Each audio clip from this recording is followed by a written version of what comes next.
I've started on a new robot project inspired by my love of Star Wars and of course R2-D2. It's going to be a reimagined Astro Droid, as I want to include sensors and navigation, all based on the Raspberry Pi 5 and Raspberry Pi Pico on Pico 2 technology. Let me tell you all about the project. Hi, I'm John, your concierge to the world of the Raspberry Pi Pico, Pico 2, robotics, IoT and other fun tech. Remember to subscribe and join the community. I've done several robots before, and if you've been a fan of the channel for a while, you will have seen some of them. For example, my X-Arm robot, or DDD, my DIY dev droid. These are big accelerators in building this robot and project, as I know how to get most of the underlying technology to work. There are still going to be plenty of challenges, including scale. This Astro Droid, though only about half the size of those in the film, will still be more than 60 centimeters tall. And due to that size and therefore motor power, I've already had to do some redesigns. I'll tell you about that at the end of the video. If you like this video and it helps your learning or your projects, then why not drop me a cash tip using that super thanks button below the video? Or alternatively, there's a payment link in the description. I'm saving these up to get myself to the open source conference in San Francisco, and I'd love your help in getting me there, and of course I'd love to see you all there too. Thank you very much for watching. Please hit the like button and subscribe. This video is sponsored by WolfSSL. The robot I'm talking about in this video is a distributed system with many processor components. Trust that the components are who they say they are becomes important in that environment, even more so when we start using remote distributed services in the cloud. WolfSSL provides libraries to manage these security challenges, from TLS to firmware protection, available in open source and commercial support models. I trust WolfSSL libraries to secure my projects and my clients' projects. An Astro Droid, or Astromech Droid, is a small, versatile robot from the Star Wars universe. I guess the one we best know is the R2-D2 unit. So an Astro Droid generally has 3 wheels, designed with the back wheels actually being the driven wheel and the front wheel is basically a free wheel. Think supermarket trolley. The dome of course rotates and may have cameras or other things within that dome. Exactly what it is, we know there's a projector in there. I'm not entirely sure why we know what else is in the dome of R2-D2. Astro Droids tend to drive around in this leaned back driving position. Of course the wheelbase actually can change. It can move that front wheel back and indeed pull it in to become a bipedal robot with just 2 legs. Now I'm not gonna even think about going anywhere near that. This isn't my first robot build. Even before my YouTube career I was busy building robots like this hexapod. And you will have seen on the channel my X-Arm, which is all ROS2 controlled, and I suppose most closely resembling our Astro Droid is DDD, my DIY dev droid. So that was a 3-wheeled robot controlled with onto the 2 front wheels with a freewheeler at the back. So hopefully all of this experience is going to speed up this project. So my Astro Droid is going to be half size. R2-D2 is actually quite big. He's about 1.1 meter tall and 600 millimeters wide, which is a little big for trying to find its way around my flat. So my target is actually a 600 millimeter tall robot that is about 350 millimeters wide. It's of course going to be 3 wheels, but I'm going to have a fixed wheelbase, so there is no pulling that middle wheel forward. Of course a rotating head and drive and sensing and navigation. It will have that lean back driving angle, but of course we're not going to change that. Well, we might, let's see. So think of it as an Astro Droid but reimagined. From a tech stack point of view, it's all of course going to be controlled using ROS2, as I've done with my other robots on here. ROS2 of course is going to sit on Ubuntu, and for me that's going to be a Raspberry Pi 5 this time.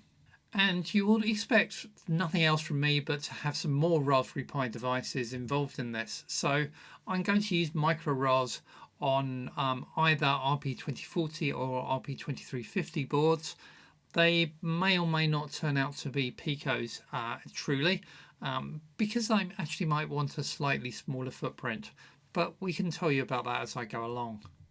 I started the project by mocking things up within Blender. Now I always wanted to use Blender because I'm going to go on to 3D print it, but it enabled me to see how big this would actually be, how things like the wheels I'd already got and how motors would actually fit on it, and whether they just look out of place because they were the wrong size. And it's been really useful actually, as we go on to talk about in a moment. So my Astro Droid is going to be 3D printed. Now it's going to have lots of little 3D printed components, all of which probably bolted together. So there's going to be a lot of strength from bolts and other mechanical pieces. There'll be off-the-shelf components like bearings, motors, wheels, etc. of course. Looking at this and playing with this within Blender made me realise that actually there are some areas where strength is really required in this model. Those shoulders on the Astro Droid and how they actually provide strength through to the back wheels looked a real concern for me. So I started looking at how I could provide a more solid skeleton. And I've gone down the 2020 aluminium extrusion route. And I think that's going to be a really good move. So this is this almost grown-up Meccano that you can buy and link together using various plates and bolts that they provide. So using all that, I've already made some starts, and I have a bit of a robot that is able to actually move around and things. I'll talk a bit more about that in a second. These projects are often like playing snakes and ladders. Sometimes things go amazingly well and you're able to actually accelerate up a couple of ladders and make great progress. And other times you hit a snake and you go back a long way and have to redevelop stuff. To reduce the amount of rework that I'm going to have to do, I want this to be as modular as possible. So I'm going to try and modularize the code and indeed modularize the electronics and design. So I can just reprint a piece on the 3D printer or redesign one board or, recode one module. Similarly, I know there's going to be an awful lot of cables involved, and cables generally cause me problems because connectors always seem to be slightly unreliable and stop working when I least expect it. So I want to try and reduce the number of cables involved in this robot. And my strategy to do that is going to be how I'm actually connecting my central ROS2 control system, which is sitting on a Raspberry Pi 5, to lots of other sub-modules which are actually going to be running on RP2040 or possibly RP2350 boards, which are going to be running micro ROS. So then I'm going to actually communicate between them all over USB, and I'll extend the number of USB ports available on my Raspberry Pi 5 with a hub as well. So I've got plenty of room to plug in lots and lots of devices and have them all talk over that USB channel back to the central ROS2 system. Well, that's the concept. Now, of course, they're going to need more than just the 5 volts that I can pour through from the Raspberry Pi 5. And indeed, I've got to be a little bit careful about the ampage that I'm pulling through as it is from the Raspberry Pi 5. But I have a plan for that. Now, for things that need more power, like the motors, for example, obviously they're going to be running on 12 volts. So there will be 12 volt power cables as well. But there's not going to, be any additional controls. All of the control to the motor, that's going to be locally controlled through an RP2040 board that's got basically a USB cable coming into it and 12 volts. That's the idea. So when we look at my Astro Droid and the concept of it anyway, and those back wheels, each one of those is going to have its own RP2040 board on it. which is actually going to be an RP2040. I've made a little bit of progress. I know what that's going to be and how that's going to work. It's going to have the motor controller on it, which at the moment is an L298N. It's going to have then be connected up to the DC motors and the encoders on those motors, because I need to know how far that motor is rotated. I'm also going to put 3 range sensors on each wheel, going off in directions at 45-degree angle from that wheel so that I can see what's going on, and possibly a temperature sensor as well. And why not, let's make it really glowy and nice. We have a few WS2812B chains of LEDs coming off there as well. So all of that I can probably control from the RP2040 board. So that means that actually I've only got USB cable and 12 volts running down the leg to the wheel. That's it. And everything else is nicely controlled in that wheel. Yet my central control system has availability for knowing, being able to control the motor, know how far the motor is rotated, be able to get range sensoring from the 3 range sensors, be able to get temperature sensing, and indeed change the colours of the lights. Cool. So I've delayed this video a little bit so that I could show you a little bit of what's going on and a little bit of what's to come, because the project is going quite well. We have a robot. Okay, the first version of the skeleton, I did a stupid thing thinking about those shoulders, and the motors could pull the shoulders apart, which you can just about see on this video. So I have redesigned version 2. Those shoulders are now much more secure and much more stable, and I can have this moving around. It's being controlled nicely through ROS2. I'm actually using twist messages.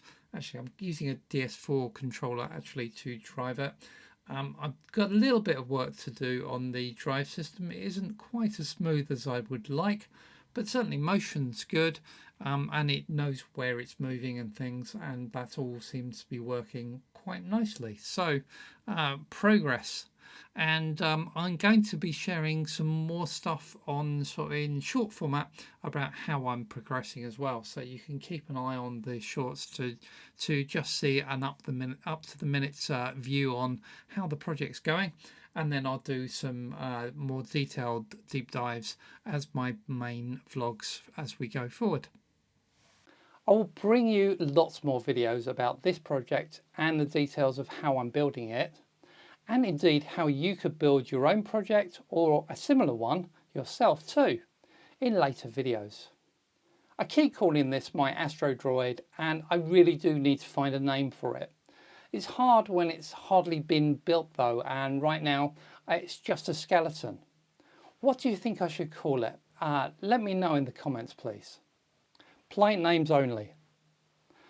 I am also trialing some insider videos to give you more on the spur of the moment of how this project is progressing, and they're going to be as shorts on YouTube.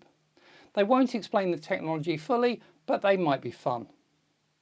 If you like this video and it helps your learning or your projects, then why not drop me a cash tip using that super thanks button below the video or the payment link in the description.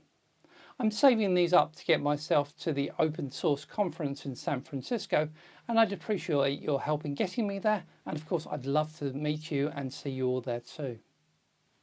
Thank you very much for watching. I really do appreciate it, and I will see you on the next video. Bye bye for now.